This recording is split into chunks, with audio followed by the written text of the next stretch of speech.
Facebook, YouTube, what's happening? Michaud Abraham back again with another topic to discuss. And this time I'm going to be talking, as per request, one of my listeners. They want me to speak on rent to own. Rent to own. First of all, uh, what is rent to own? Well, rent to own is exactly what it is. You are renting a place so that in the end you would become the owner. Now, with renting to own rent to owning, similar to getting a mortgage, you're gonna have to have a down payment in place. You're gonna be making monthly payments. Um, and in the end, like I said, the home is gonna be yours to own. The difference is when you get a mortgage, as soon as your mortgage is approved, you pay the owner all of the monies. The home is yours, and you are paying back the mortgage as you live in your home. Adversely, with renting to owning, you don't own the place until it is paid for. So there's the difference there. But why rent to own? Who would benefit from such an agreement? On option to purchase, option to buy, lease option, all these different names they have for it, but it's essentially the same thing. It's renting to owning.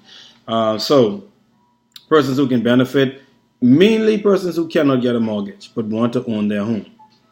Those persons could be persons who live in the country and they may be residents but maybe not citizens. Thereby, there's a lot of restrictions with certain banks on how they lend to persons who are not citizens or their type of residency. So it may be difficult for them to get a mortgage. So that person could benefit from a rent to own. Also, divorcees, persons who are divorced. Maybe you're not able to stand on a mortgage on your own, but you know that you can afford the payment for a mortgage, but the numbers just wouldn't show on paper. You may be tied to another home with someone, and the divorce hasn't gone through yet, and you don't want to be mixed up with that, and you want to get another place. So a rent to own can be an option for you. Persons with bad loans, if you haven't paid your loans, or if you've lost a home in foreclosure, and you don't think the bank will look favorable to lending you any more monies, you could probably benefit from a rent to own. Also, we have persons who have employment issues. A lot of time persons who are in certain hospitality fields. You look at bartenders, waiters, waitresses. They make good money, but not all of it is often counted at times. Anything can happen on exception, but in most cases, their salaries may be really low, but they make good money in tips and gratuity, which the banks may not take into consideration when getting into a mortgage. But make sure you speak with your banker before you make any decisions on that. But usually, those type of persons and business owners, oftentimes it's easier for an employee to get a loan or a mortgage than it is for some business owners to acquire financing. So, if you're a self-employed person, a rent to own could be an option for you.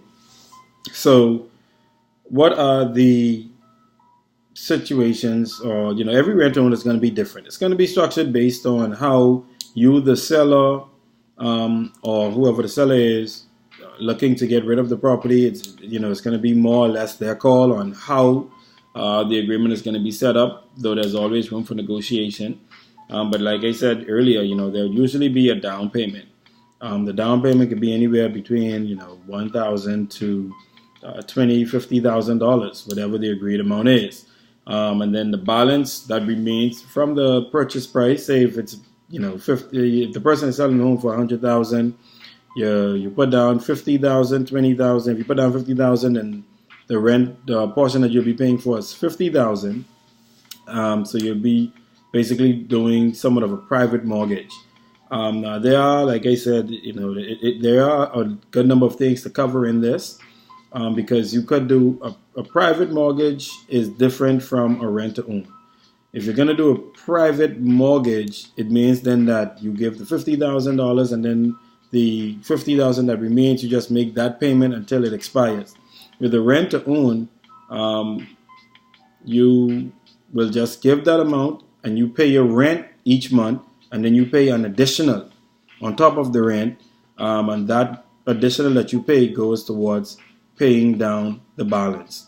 There are lots of different ways to structure it, but that's really what it is. In this video, I really wanted to touch on who would benefit from it. Now, with a rent to own, although you don't own the place, and until you finish paying for it, you take care of it as though it is yours. If anything goes wrong, in most cases, it's going to be your responsibility to fix as per the agreement, because you're going to have to get used to doing all of that, because it is your goal to own the place that you are in. So it isn't like the tenant-landlord relationship where you call the landlord and say, hey, this needs to fix, that needs to fix. No. You as the person desiring to own the place, a lot of the things that go wrong in the place is going to be up to you. In most agreements, it could be structured where the landlord pays certain things, but in a lot of agreements, you're actually going to take on most of the costs in terms of repairing, insurances, all of those items. But a good benefit from it is you are the one with the option to buy the home, or you are paying for it. Although it is not yours, you can still sell it because you have first option to buy. So let's say it's 2017, you buy the house for $200,000.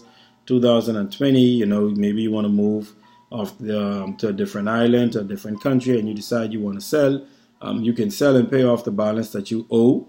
And hopefully you have it written in the agreement. You can sell and pay off the balance because it's already agreed at a certain price, and the person who's selling it to you would have to go with that amount that you already agreed on. So if you get someone who is willing to pay you more than you paid for the property, you could potentially benefit from it, and you'd be able to thereby recoup most, if not all, of your monies that you put into it, and also potentially make a profit.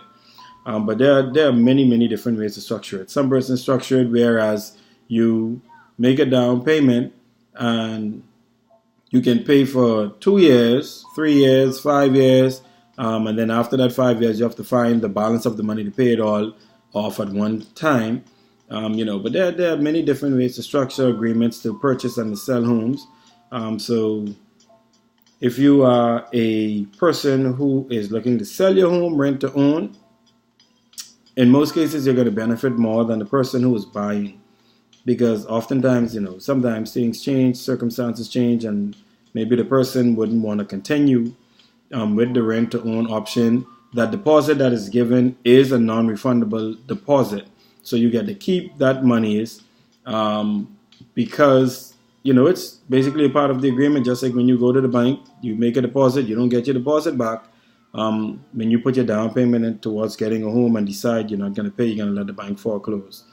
The seller, the buyer, that is. So the seller usually benefits. You sell your house for maximum amount of value on it, and you get to benefit from the proceeds of it. So that is rent to own. Again, if you are a person, I would recommend, personally, if you can get a mortgage, go ahead and do so, because at least you have more control over the home. You are legally the owner of the home. If you're a person looking to buy a home, I would recommend it that way. But if you cannot get a mortgage, and rent to own is the only option that you have, then pay close attention to the agreement that you are going to sign, and keep in mind, also that it is legally binding, and there may be some strict covenances in that agreement. So you're gonna want to really ensure that you make your payments as best as you can, and that you stay ahead, of any emergency that can take place. Have some money set aside so that you do not lose your investment, because you don't have to go through as many legal processes to have someone kicked out of your rent to own, because everything that you invest would just go towards rent. And the owner is going to get away with that.